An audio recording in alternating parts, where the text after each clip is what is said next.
నేడు నీవు నాతో కూడా పరదేశంలో ఉండువని నిశ్చయముగా నీతో చెప్పుచున్నానని అనెను.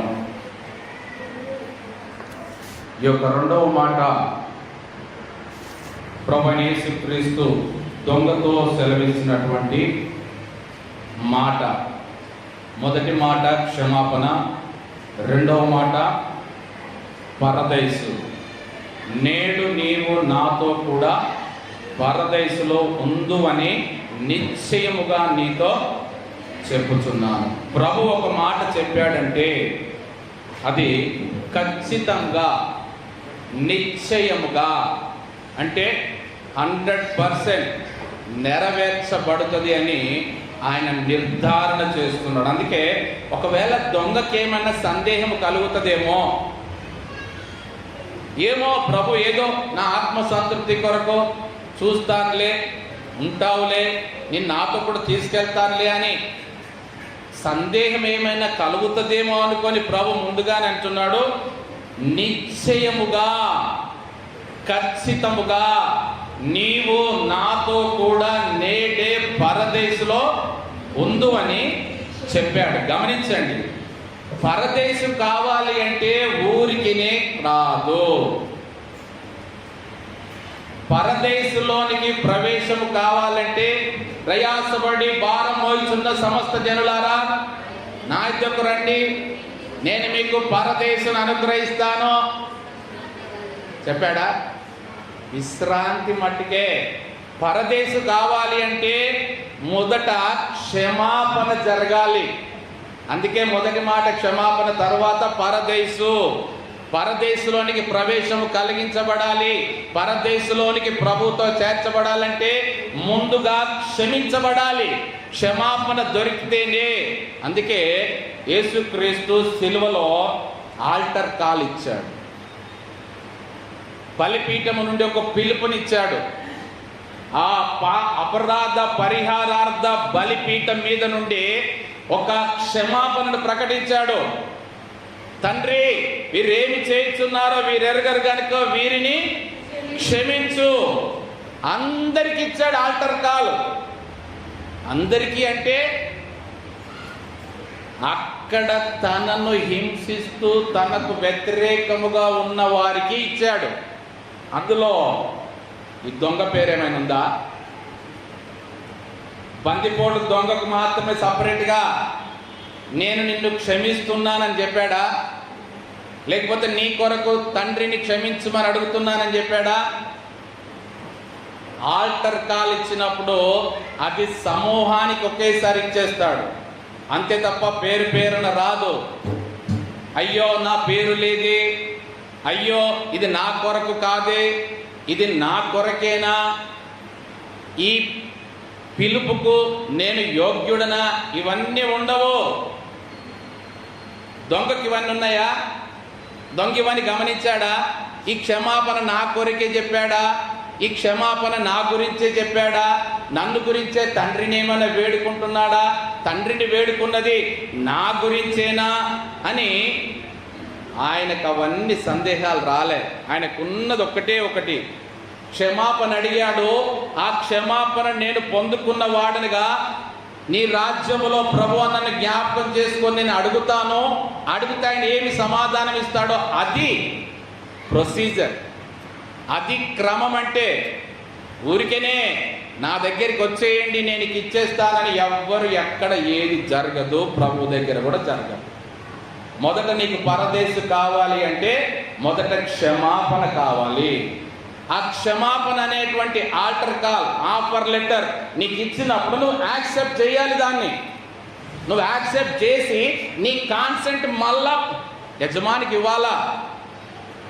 కంపెనీలో జాబ్ ఇస్తున్నాడంటే ఊరికేనే నోటిఫికేషన్ ఇచ్చి వచ్చిన వాళ్ళందరినీ జాయిన్ చేసుకుంటారా? నోటిఫికేషన్ ఇచ్చారు, నువ్వు దాన్ని యాక్సెప్టెన్స్ చేయాలా, నువ్వు తర్వాత నీ కాన్సెంట్ ఇవ్వాలా, అప్పుడు నిన్ను కన్ఫర్మ్ చేస్తాడు. అది రెండో మాటలు జరిగే కార్యం.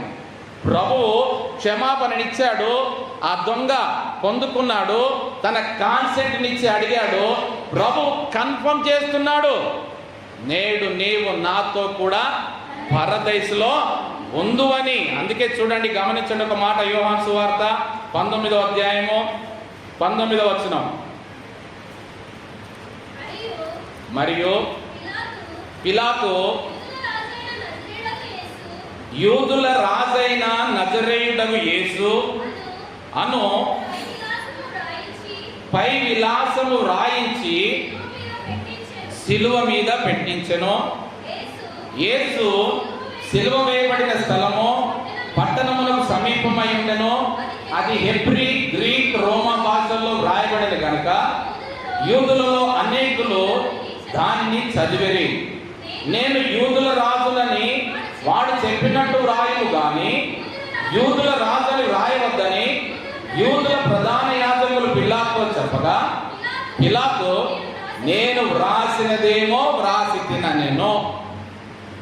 దీనికి పై విలాసానికి దొంగకేం సంబంధం? పై విలాసానికి దొంగ యొక్క పరదేశు విజ్ఞాపనకు ఏం సంబంధం?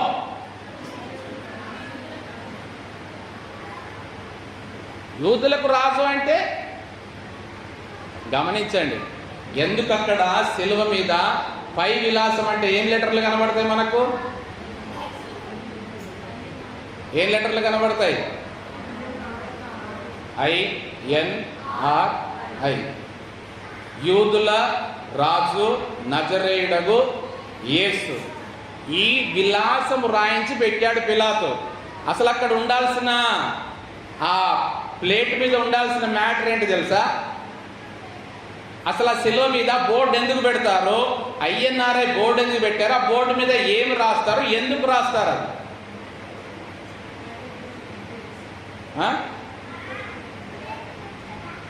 ఆ శిలువ మీద బోర్డు ఎందుకు రాసి పెడతారు? నేమ్ ప్లేట్ అంటే నేమ్ పేరు కాదు, కానీ ఏం రాస్తారంటే ఈ శిలువ మీద వ్రేలాడుతున్నవాడు ఏ కారణమును బట్టి వ్రేలాడుతున్నాడో అది రాస్తారు అక్కడ. అంటే వీళ్ళకి రాసినది ఏంటి? వీళ్ళ నెత్తి మీద ఉన్న బోర్డుల మీద ఏమున్నాయి?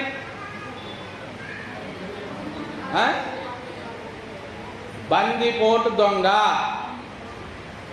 అది వాళ్ళ బోర్డు మీద రాసి ఉన్నది. వాళ్ళ శిలువ మీద ఇద్దరు దొంగలకి రెండు వైపుల శిలువల మీద పైన బోర్డులో బందిపోటు దొంగ అంటే చూసేవారికి, చదివేవారికి, ఓహో వీడు బందిపోటు దొంగనా, అందుకేనా వీడిని సిలువ వేసింది తెలవడానికి, రీజన్ తెలవడానికి కారణం వాడు చేసిన దోషం, వాడు చేసిన తప్పు, వాడు చేసిన పాపము ఆ బోర్డు మీద పెట్టి బందిపోటు దొంగ అని రాస్తారు.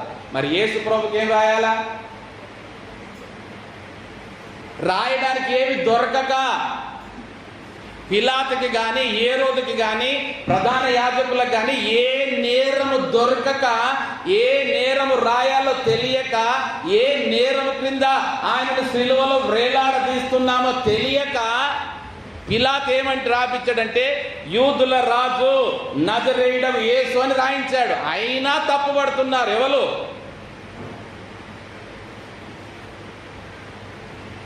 యూదుల ప్రధాన యాజకులు పిలాతు దగ్గరికి పోయి తప్పుపడుతున్నారు. అయ్యా పిలాతు, నువ్వేం రాయించావు అక్కడ?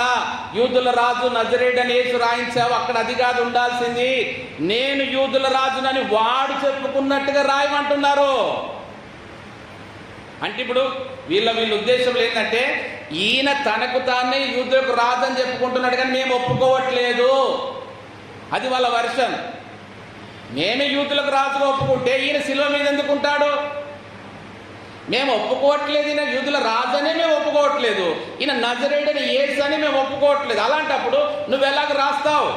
ఒక పిలాతు ద్వారా గమనించండి, ఏ ప్రభుత్వం ద్వారా ఆయనకు మరణ శిక్షను వీరు అమలు పరిచారో అదే ప్రభుత్వాధినేత ద్వారా యూదుల రాజని దేవుడు కన్ఫర్మ్ చేపిస్తున్నాడు.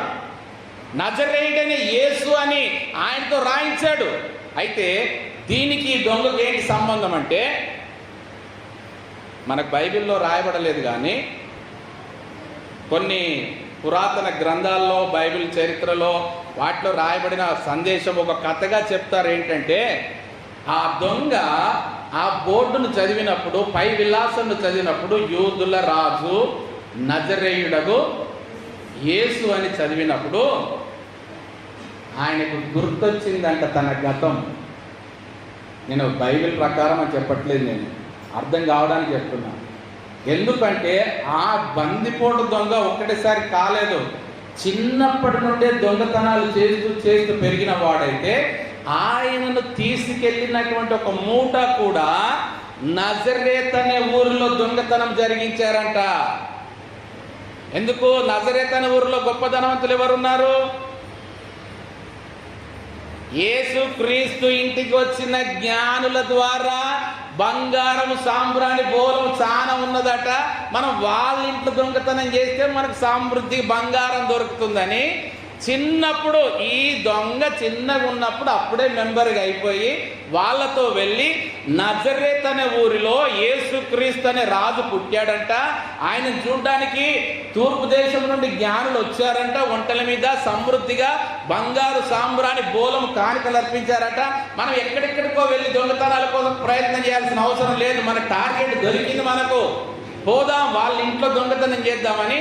అప్పుడు దొంగతనం చేసినటువంటి ఆ సన్నివేశము ఆ దొంగ మనసులో కదలాడిందంట. ఓహో, నేను చిన్నప్పుడు మా తండ్రులతో వెళ్ళి దొంగతనం చేసింది వీరి ఇంట్లోనా? ఈ ప్రభు అయిన యేసుక్రీస్తునా?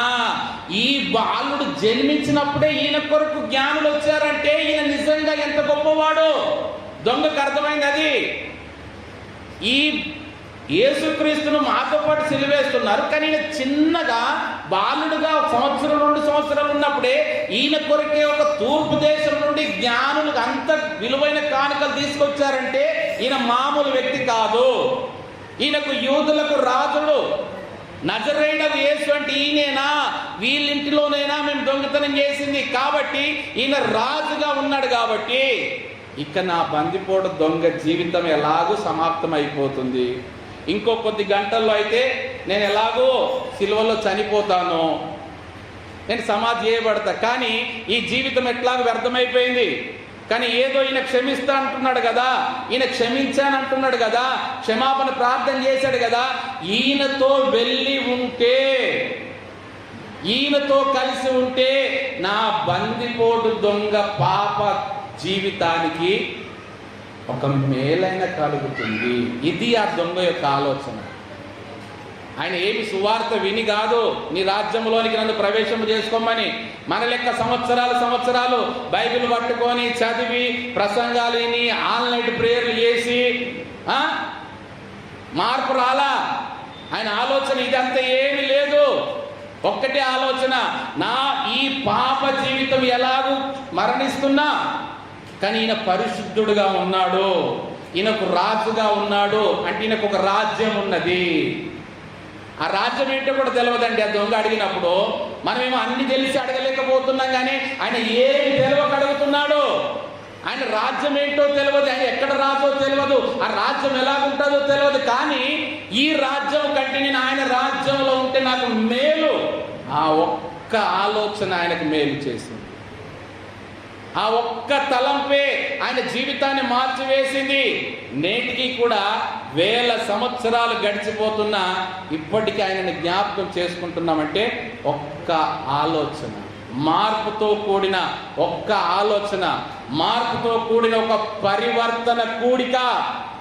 పరివర్తన కూడిక అంటే ఇంట్లలో జరిగితేనే కాదు, సిలువలో కలువరి కొండ మీద కూడా పరివర్తన కూడిక జరుగుతుంది. ప్రభువుకి దొంగకి మధ్య మీటింగ్ అంటే ఒక్కరు కాదు, ఇద్దరు కలిసినప్పుడు కూడిక జరిగినప్పుడే ఉదయకాలం తనతో పాటుగా సిలువ వేయబడినటువంటి యేసు క్రీస్తును గమనిస్తూ పరివర్తనం చెందాడు. ఒక మాట అడుగుతున్నాడు, ప్రభువా నీ రాజ్యములో నన్ను జ్ఞాపకము చేసుకొనమని అడుగుతున్నాడు. మొట్టమొదటి మానవుడు ఎక్కడ పుట్టాడు? మొట్టమొదటి మానవుడు ఎక్కడ పుట్టాడు?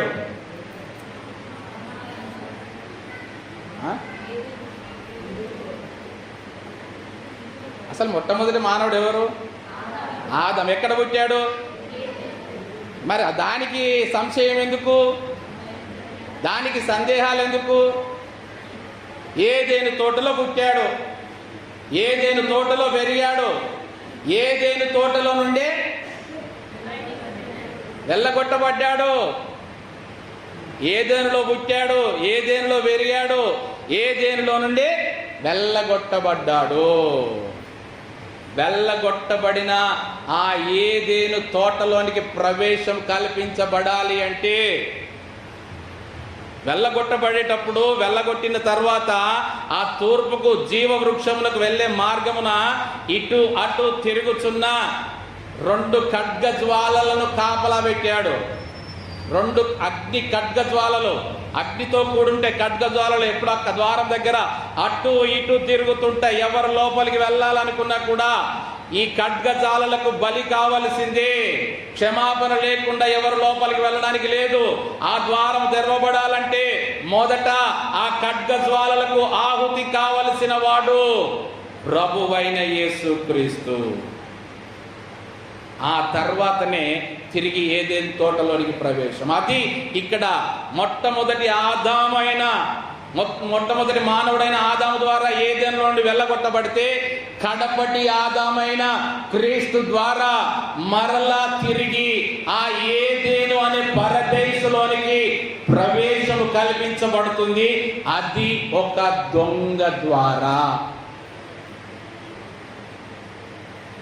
పరదేశంలోనికి ప్రవేశము ఒక దొంగ ద్వారా కల్పిస్తున్నాడు యేసుక్రీస్తు. అప్పటి వరకు ఎవరైనా అడిగారా? గమనించండి, 4 సువార్తలలో కొన్ని లక్షల మందికి సువార్త ప్రకటించారు. ఎవరైనా అడిగారా? పరదేశంలోనికి నన్ను చేర్చుకొని, రాజ్యంలోనికి నన్ను చేర్చుకొని ఎవరికైనా ఆఫర్ లెటర్ ఇచ్చాడా? ప్రభు దొంగకు దక్కింది, బందిపోటు దొంగకు దక్కింది ఆ శ్రేష్టమైన ఆధిక్యత. పరదేశంలోనికి మొట్టమొదటి ప్రవేశము. మీరు అనుకోవచ్చు, లాజరు కూడా ఉన్నాడు కదా అబ్రహాం రొమ్మున. అబ్రహాం రొమ్మున ఉన్నాడు, పరదేశంలో కాదు. అది దొంగ ద్వారా పరదేశంలోనికి ప్రవేశం. దొంగకు పరివర్తన ఎక్కడ జరిగింది? సిలువలో జరిగింది. తప్పిపోయిన కుమారుడికి పరివర్తన ఎక్కడ జరిగింది? పందుల కొట్టము దగ్గర, పందుల పొట్టు తినే దగ్గర, పందుల కాపరి దగ్గర జీతం ఉండే పరిస్థితి వస్తే కానీ తన ఇల్లు పరదేశని గుర్తుకు రాలేదు. తాను విడిచిపెట్టి వచ్చిన తండ్రి ఇల్లు నాకు ఒక పరదేశని ఎప్పుడు గుర్తుకొచ్చింది? అన్ని కోల్పోయాక, ధనము కోల్పోయాక, స్నేహితులు కోల్పోయాక, తినడానికి తిండి లేని పరిస్థితి, అడుక్కుంటే ఎవరు పెట్టలేని పరిస్థితి, యూదులకు పందులంటేనే అసహ్యం, పందులంటేనే ద్వేషము, అన్యులు ముట్టుకొని వారు అలాంటి స్థితిలోనికి నడిపించబడిన తర్వాత బుద్ధి వచ్చినప్పుడు, నా తండ్రి ఇల్లు పరదేశం ఉన్నదే, ఆ పరదేశుని విడిచిపెట్టి ఈ పందుల దగ్గర నేను ఉండాల్సిన పరిస్థితి ఏంది? బుద్ధి వచ్చింది. బుద్ధి వచ్చినప్పుడు వెళ్ళి తండ్రి ఇంటి దగ్గరికి వెళ్తున్నాడు. ఈ దొంగకు కూడా ఎప్పుడు పరివర్తన వచ్చిందంటే సిలువలో వేలాడినప్పుడు. సిలువలో వేలాడితే గాని పరివర్తన రాదు. పందుల పొట్టు దగ్గర ఉంటే గాని బుద్ధి రాదు. పందుల దగ్గర జీతం చేస్తే గాని నీ తండ్రి ఇంటి విలువ నీకు తెలియట్లేదు. నీ తండ్రి ఇంటిలో ఎంతమంది పనివారు ఉంటున్నారో, నీ తండ్రి ఇంటిలో ఎంతమందికి భోజనం సమృద్ధిగా ఉంటుందో, నీ తండ్రి ఇంటిలో ఎంత సుఖ సంతోషాలు ఉంటున్నాయో, నీ తండ్రి ఇంటిలో నీకు ఎంత గొప్ప ఆధిక్యత, విలువ నీకు సిద్ధపరచబడి ఉందో, అవన్నీ కోల్పోయితేనే కానీ నీకు అర్థం కావట్లేదు. పరదేశు రావాలంటే ఇన్ని అనుభవాల గుండా వెళితేనే కానీ పరదేశు రాదు. ఊరికే రాలే దొంగకి పరదేశు. వేడుకున్నాడు, మొదట క్షమాపణను స్వీకరించాడు, తర్వాత వేడుకున్నాడు. ప్రభు దానిని యాక్సెప్ట్ చేయడం ద్వారా ఆయన పరదేశంలోనికి ప్రవేశం కల్పించబడ్డాడు. ఇదిగో ఇదే మిక్కిలి అనుకూల సమయము, నేడే రక్షణ దినము. ఈ దినము పోగొట్టుకుంటే మరలా రాదు. ఈ దినమే పరదేశంలోనికి ప్రవేశము కల్పించబడే దినము. ఈ దినమే బందిపోటు దొంగ క్షమాపణను కోరుకుని రాజ్యంలోనికి ప్రవేశం అడిగిన దినము. బందిపోటు దొంగకు ఇవ్వబడిన అవకాశం నేటికి